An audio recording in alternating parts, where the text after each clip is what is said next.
the things, no matter what the deal is, that you should be looking at. So firstly, you'll notice it tells you what country the deal is actually based in. In this case, it's a deal based in the US.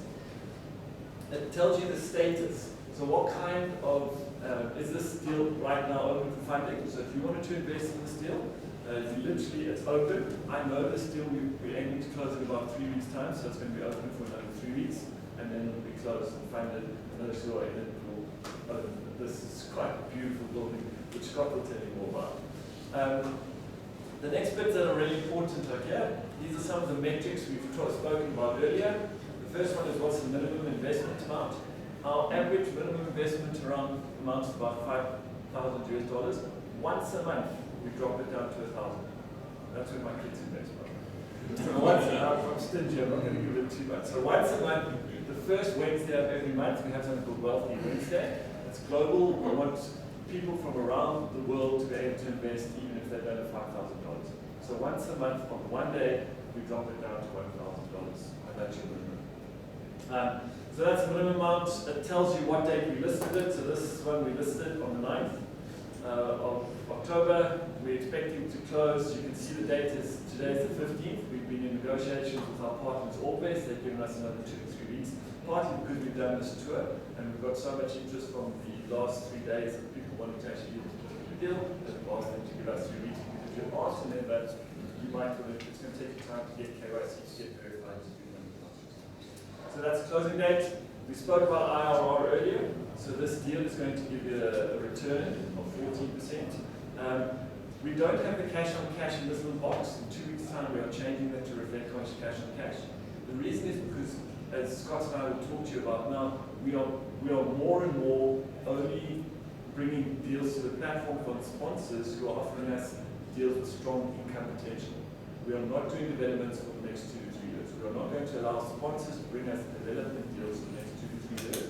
2 reasons for this. The first one is because we think it's a good idea. Right now, we're not certain where things are going. And as I'll explain a little bit, developments have a higher risk level than a building that's already there, it's already got a tenant, it's already paying money. Okay? The second reason is demand.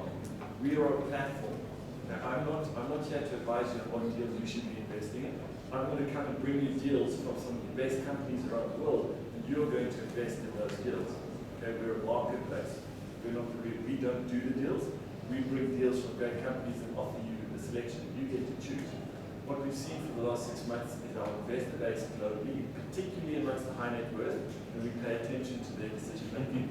It's moving away that we are not actually even able to close development deals because they are saying next 2 to 3 years we don't want to be in development. So we've heard, and we're not going to be putting developments in the platform for the next 2 to 3 years. All right, so you'll see that because of that, I often go down these long winding paths, and then I have to figure out how to go back to explain why I was telling you that is it now means that cash on cash is probably one of the most important metrics we need you to see immediately. And so we're going to be changing this in about 2 weeks' time. All right, the next thing you'll notice here is it's got two logos. The one is who is the sponsor. So as I've just said, Wealth Migrate, no, we do not do deals. And there's a very good reason. We are a global company, and our aim is to get the best real estate deals so that you can invest. Now, I might be very good at understanding Texas, and so this here, let's talk about Texas, and the medical niche. What are the chances I'm going to be the best in London, Hong Kong, Brisbane, Barcelona, New York at the same time? We cannot, if we are going to offer global deals, we cannot be a real estate company that knows the intricacies of each market, each niche, each sector better than someone who is on the ground. So we've made a very clear decision. Wealth Migrate does not run our own deals. We go and we find the best sponsors in the world. Our due diligence on those sponsors is long. So before someone is allowed to bring a deal to our platform, we make sure we go and have a look at their track record. Have you been in business for 10 years or longer? Who's on your decision-making board? What kind of due diligence do you do when you, as a company, select a deal? If something goes wrong on our platform, how scared are you about that? Because we want someone whose brand is so strong in their market that if they have a bad deal on a public platform like ours, we want that to hurt. So in other words, we want people who have got very strong brands in their particular market spaces. If you pass all our tests, then you can bring deals onto our platform. Everyone with me? So in this particular case, the sponsor is called Orbest. Now on the left-hand side is due diligence. Now, sometimes, and we are driving more and more to finding the right partners to do this, and is Garth still in the room? Not really. Garth and I are having chats that have taken a while. We're going through negotiations. Someone, like Garth, for example, he might have a whole network of potential sponsors that he wants to bring either for his own clients or to make it open to you. Now, for me as an investor, I would want to know that Garth has said this sponsor is the right guy. Everyone with me? So we've created the platform so that over time, as we are not necessarily always dealing directly with the sponsor, but we're dealing with someone who we really trust as much or even more than our ability to choose the best sponsors, that they can come and choose the best sponsor. And that's why at the moment, this has got two of the same logos, because we, as the company said we like Orbest, but there's this opportunity here for people like Garth to build their own network of sponsors that you can all say, hey, well, Garth has said these guys are great, therefore, and the company is there. Everyone understand the two. All right. With that in mind, you'll notice one more thing here at the bottom, which is very important, and that what is the risk category. And I want to quickly take you through these 4 risk categories. Scott, before I go, there's anything you want to add? You're being remarkably quiet. Normally Scott will not allow me to talk as long before he shows this. I think it's because he knows that today I have to leave in 15 minutes. He's like, let Lyndon get through all this stuff and then you'll be gone. So let me talk you through these risk categories. Firstly, has anyone come across this particular set of risk categories? Core, plus, value add, opportunistic, and fourth. You have just put up your hands? Right, so I'm not surprised, because this is a South African audience. If I ask this to an American or a European or a London audience, everyone in the room will put their hands up. Because these are the global risk categories that investment analysts, financial advisors, real estate people use. These are the standard globally. And that's why we use them, because as Scott has said, we have investors from 40 different countries. 62. We have, this is 20. Okay, so let's go 62. We've got investors from 62 different countries. I don't count one group, but I have 1 or 2 investors in that country. That's why I need to 40 and Scott gets to 62. So we need a risk category that's global. Okay, which means that I have to explain it a bit to, for example, our South African audiences or Zimbabwean audiences or some of our other audiences. Welcome, guys. Hello. Hello. You guys will meet this team in a while, so I'm not going to use up my precious 10 minutes to introduce them. I'll give you some of Scott's 10 minutes. So that's why we use these risk categories. So what are they? So I'm going to explain it. If I had a building, a core building, you can see here the risk, low risk, but your return is low, and this is the reason why.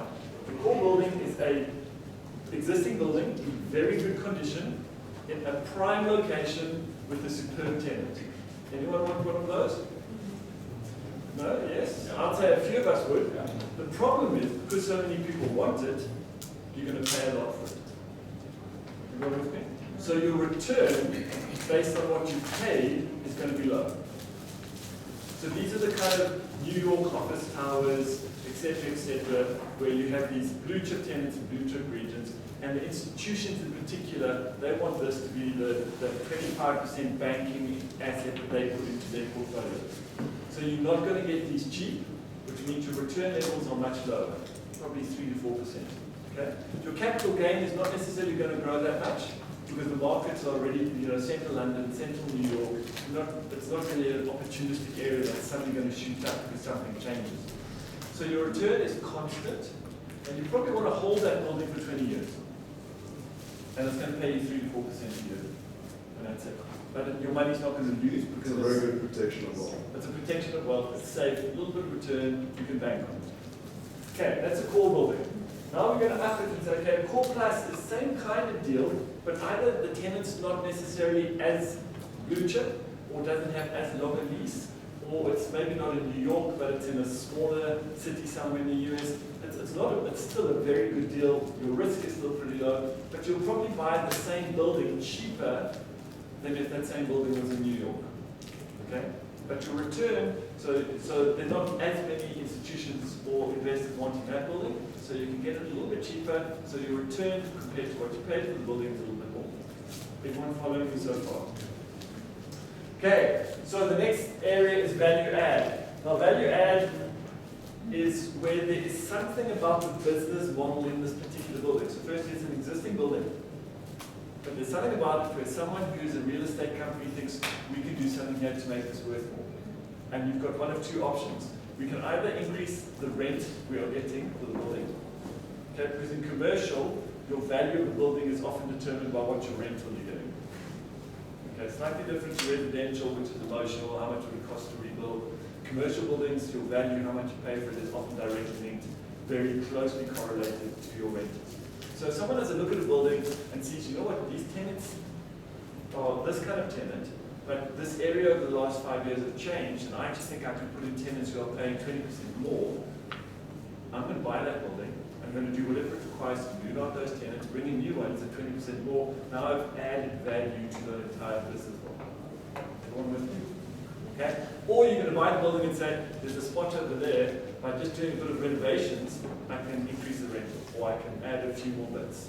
So it's still a building where you're getting income consistently from the day you buy it, which for me is very important that I invest. I want a building that's paying me money from day one.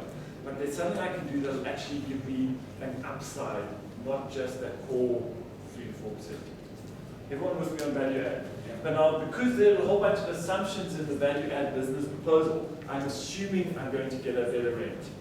I'm assuming by building extra units, I can sell it for more. Anytime you throw assumption into a business model, you've upped your risk because maybe some of those assumptions aren't true. So that's why someone else looking at that, you can buy it at a lower price because there's a bit more risk. And therefore your return based on the price you bought it will be higher. Everyone understand why this curve goes like this now? So we're matching slightly increasing risk. Because there's more risk, people are not prepared to pay the same amount, but that means your return is getting higher. Opportunistic is now the one that's all the way on the risky side. Probably either a building that you're going to demolish, or a development from scratch, or something where you're not actually, your business model is not, I have a tenant who's paying me from day one. But we're going to have to go and spend a whole bunch of time spending a whole bunch of money before we get our money back. Whole bunch of assumptions in that model, whole bunch of higher risk. And your returns are high. I mean, we probably all, if we're real estate interested, we've all been to dinner parties where someone said to us, guys, you don't hear about this development. The returns are 80% in 4 years. And you're like, wow, that's amazing. And sometimes they work and sometimes they don't. Okay? So that's because you're playing an opportunistic space where your risk is significantly higher, but because of that, your potential for return is higher. Everyone understand the 4 categories? Wealth migrators no longer accepting deals that are anywhere in the opportunistic space for the next 3 to 4 years. That will change when our investors start demanding deals globally that are in the opportunistic space. And we listen, plus obviously we do our own research around, to speak to people like Carlson if we can, to figure out what do we think, where are these cycles, and it will change based on different markets. All right, I feel like I said a whole bunch of stuff. Any questions at this point? Fantastic. Either I've numbed you into unconscious intellectuality, or hopefully you've got it. So with that in mind, what I want to do quickly is show you the investment process before we actually talk about the deal. Because this here is green, I am verified, I will see and invest in this deal button. If you're on our platform and you're not seeing the invest in this deal button, it's because you have not yet been verified. And we'll actually tell you, please go and verify this will be orange already. So the investment process is very simple, and it is going to take me, let's see if I can do it within 30 seconds. I like this deal. Let's say it's $5,000, I'm happy with that. I'll go and calculate what are the fees here. I have a look at that, I go, great, perfect, thank you. So I'm going to go down. And I say, great, next. I then have to make these statements. These are very, what's very important is that Wealth Migrate's entire philosophy is we are not fund managers. In other words, you're not giving me your money, and I'm deciding what you're going to do with it. Okay? We are empowering, we're providing information, we're doing these kind of bits, and we are creating opportunities for you to make investment decisions either by yourself or with your financial advisors. So you just need to state quite clearly that you understand that I'm not the one who's advising or spending your money on your behalf. The agreement agreements, the legal agreements for each deal are here. You can download them, you can read them through. And then by hitting use, I agree, we have built into the software legally binding digital signatures. So many of you have come across these, either a right signature or different kinds of signatures. This is a globally legally binding, it applies in South Africa, etc., around all the countries in the world. There's a whole protocol that a technology platform like ours has to meet that makes a legal signature binding. And I am now, in theory, an investor, complete to pledge, so it's standing there, it'll now provide bank details, is where I need to make my money. I'm saying done, and I'm now investing in this deal. Right here, live in front of you. The only thing I've got to do now is go and deposit that money into an escrow account held in the USA. Can you talk to us quickly about the digital wallets and what's going to change in 2 weeks? Brilliant. So in 2 weeks' time, and this is a core piece of our business model, we very seldom do the process I've just shown you in terms of that you have to go make a deposit afterwards. Our core business model is we actually have digital wallets built into the platform. If you think about it like a trading account, if you go, how many people here ever use the share trading platform where you go online and buy shares? You know what you do, you sign up to that share trading platform, you get yourself Picken, and then they say, please fund your account. You default, you make the deposit, and then once there's money in your account, you can say, okay, great, I want to buy Apple, I want to buy this, I want to buy that ETF. Our platform normally works the same way. You first fund a wallet in dollars, and then from there you can just click the invest button, and the process I'm just taking you through would be done. There's nothing else you'd have to do. What's important about this is understanding when you get your returns paid, they go back into that dollar-based wallet. Okay, so it doesn't come back into a South African bank account. You can, at any time you want, withdraw cash, just like a share trading platform. You can just hit the withdraw button, and it will withdraw that money into whatever bank account you have given us.